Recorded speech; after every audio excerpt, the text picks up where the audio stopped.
Praise the Lord. प्रभु की स्तुति हो। आज के मनन के लिए परमेश्वर के पवित्र वचन में से रोमियो की पत्री अध्याय 6 उसके 11 से 14 वचन में लिखा है, ऐसे ही तुम भी अपने आप को पाप के लिए तो मरा, परंतु परमेश्वर के लिए मसीह यीशु में जीवित समझो। इसलिए पाप तुम्हारे मरणहार शरीर में राज्य ना करे कि तुम उसकी लालसाओं के अधीन रहो, और ना अपने अंगों को अधर्म के हथियार होने के लिए पाप को सौंपो, पर अपने आप को मरे हुओं में से जी उठा हुआ जानकर परमेश्वर को सौंपो, और अपने अंगों को धर्म के हथियार होने के लिए परमेश्वर को सौंपो। और तुम पर पाप की प्रभुता ना होगी, क्योंकि तुम व्यवस्था के अधीन नहीं वरन अनुग्रह के अधीन हो। ओ प्रभु की स्तुति हो। मेरे प्यारे परमेश्वर के श्रोताओं, आज की इस संदर्भ में प्रभु आपको और मुझे अनुग्रह के अधीन के बारे में सिखाना चाहते हैं। तो आज का विषय है अनुग्रह के अधीन। आइए हम अनुग्रह के अधीन कैसे हैं, इस बात को संत पौलुस रोमियो की पत्री में बड़े सुंदर और सरल रीति से कहते हुए हम लोग देख सकते हैं। एक विजयी आत्मिक जीवन पाने के लिए, याद रखें, एक विजयी आत्मिक जीवन पाने के लिए प्रत्येक विश्वासी को मसीह में अपनी अवस्था को जानना बहुत महत्वपूर्ण है। हमें अपने आप को पाप के लिए मरा हुआ परंतु मसीह में परमेश्वर के लिए जीवित समझना चाहिए भी। यस, हम मसीह में नए उत्कृष्ट सृष्टि है, और पापी स्वभाव निश्चित रूप से हमारे नाश्वर शरीर में रहता है।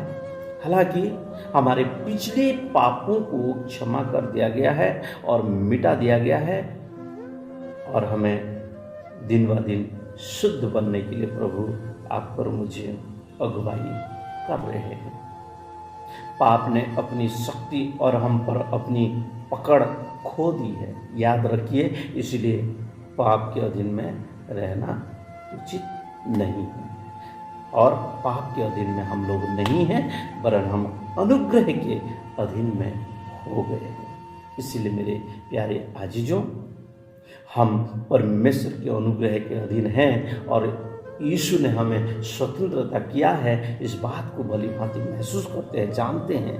तो आगे बढ़िए, लोगों को बताइए प्रभु के बारे में कि मेरे भाई, मेरे बहन, आप पाप के अधीन में नहीं हो, वरन अनुग्रह के अधीन में हो। इसलिए अनुग्रह के अधीन में रहते हुए अपना जीवन को व्यतीत करो, और अनुग्रह के अधीन में रहने के जैसे ही बर्ताव करते जाओ।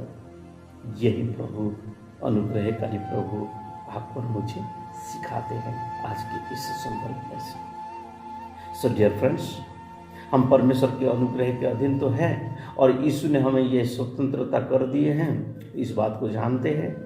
तो इस बात के अनुसार अपना जीवन को व्यतीत करने की आवश्यकता है। हम परमेश्वर के अनुग्रह के अधीन में हैं, इस बात को हम जानते हैं, तो उसी के अनुसार ही जीवन को व्यतीत करने वाला हो।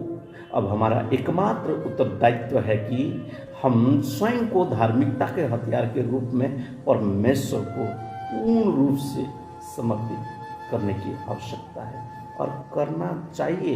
एक मसीह भाई, एक मसीह बहन है आप, मैं, तो हमको संपूर्ण रीति से समर्पित करना चाहिए। यदि हम ऐसा करते हैं तो पाप को हम पर हावी होने का अवसर नहीं मिलती है, और हम जैसे जय की ओर अगुवाई प्रभु खुद करते हैं, और हम एक अगुवा बनकर के आगे बढ़ पाते हैं।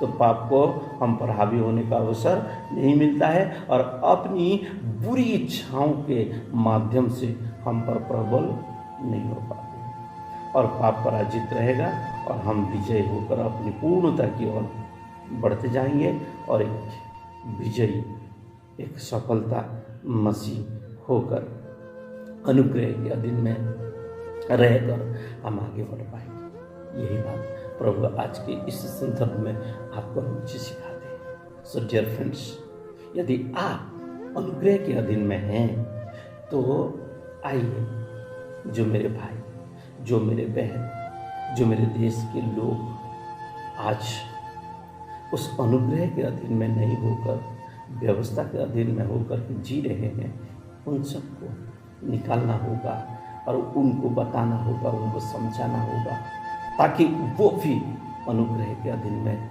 हो जाए और समझ जाए और प्रभु के पीछे चलने वाला हो जाए। प्रभु इस वचन के दौरान सभी को बहुत आशीष दे। आपका दिन आशीष में रहे। God bless you.